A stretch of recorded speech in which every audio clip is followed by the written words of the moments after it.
So, a little video just to show you how things are in the loft here at the moment.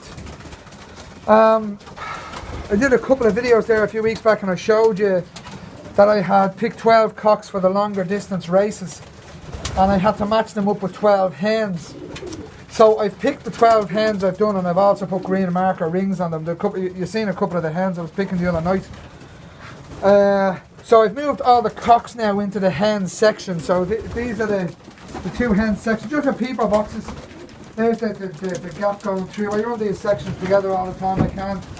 So the 30, 32 or 34 odd cocks I have at the moment are all in here. And the reason they're in here is because I've now put the hens in the cock section.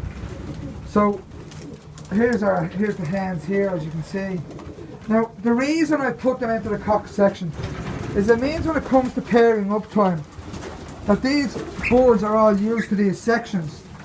So this section is there's 12 peepers in here. So these peepers are big enough to be turned into nest boxes. I'll just show you one. Let me just turn it. Perfect droppings there, as you can see. The droppings are excellent. Quite happy. So these peepers turn like that, and we have good 2 foot by 1 foot boxes. That's why I made them specifically for this. So this, I'm contemplating racing this section natural. So these boards will be natural. They'll all be yearlings. The aim for the yearlings this year predominantly is just to give them experience up the land. That's all I'll be doing out as far as Skibbereen with the South Road Federation in Ireland, Dublin South Road Fed. And some of them, I'll be picking 9 yearlings to go to France, the 3 French races, the Miller Gold Cup, the Irish National Flying Club King's Cup, and the Irish National Flying Club Friendship National. So there'll be 3 yearlings out of the lot. Of all the yearlings will be going to those, and this is the 12 hens that I've earmarked for the longer races, for the Poitiers and the Le Mans.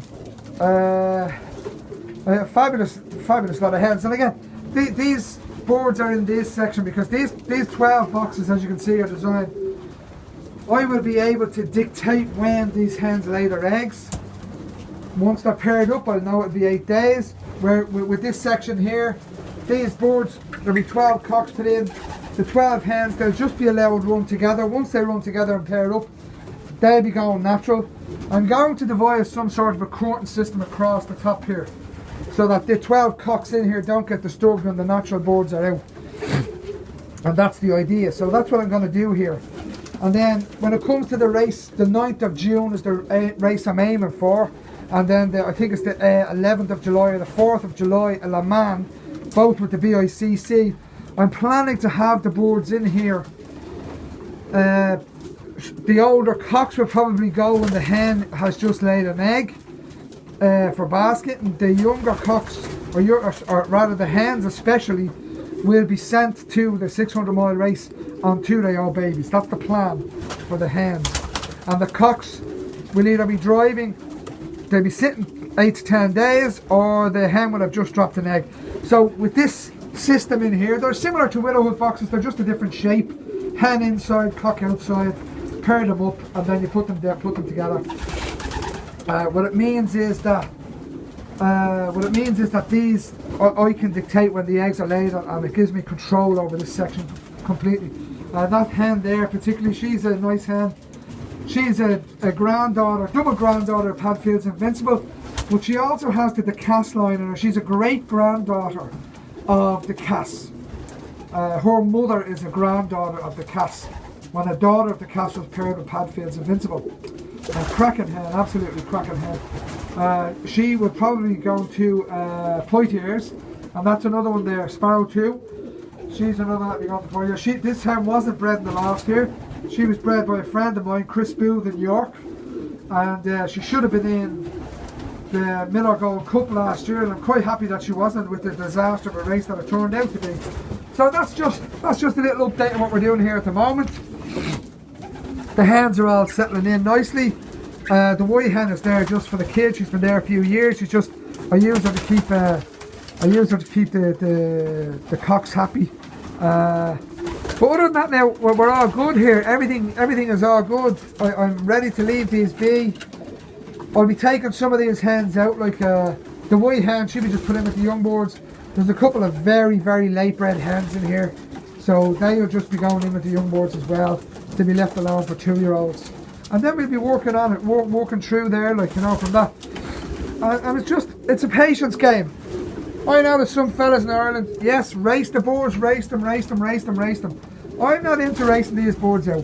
I want to make sure I get these birds to 3, 4 and 5-year-old stages, so that I have a chance to send these birds all the way to Barcelona, which is the ultimate aim that I have here.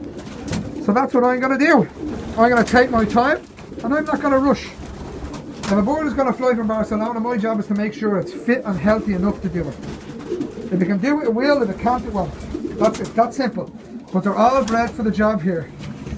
You know, the stock cocks were put in here this morning, so I could put the stock hens in the big stock section. I separated them, as you know, 2 weeks ago because they were starting to tread. So the Boxing Day, I separated them that morning. The droppings are perfect there. I'm sure you can see some of them in there. They're all quite good. Anyway, it doesn't matter. Yeah, the droppings are very, very good. There we go. Quite happy with the droppings there at the moment. Not a bother with them. Stockcock's quite happy. They'll stay here for a week, and I swap them over every week just to give them a space. I don't like this section for so many boards, but I've nowhere else to put them, and we've extra perches here. There's plenty of space, and as I said, they get changed around every week. So that's pretty much where we are here at Safe Haven Lofts at the moment. And then we have the stock hens obviously in here now in the bigger section, as you see. Plenty of pole space there for them. No panicking or anything like that. Plenty of room, plenty of food. Droppings again, perfect. What more can I say? Hopefully it's a sign of a good things to come. And if it is, then well and good. You know, long may it last. That's what we do. Hopefully we'll. Incidentally, that young hen there, she is the only double granddaughter of Padfield's Invincible that I bred this year. Well, that's not true. I bred 11 and ended up giving out 10. I bred them for myself and ended up giving them out as family and friends were looking for them, and sure, I just gave them out and that was it, like, you know. So we'll just see how these go now. That's it, we leave them be. And look, I'll give more updates as the weeks go by. Have a good night.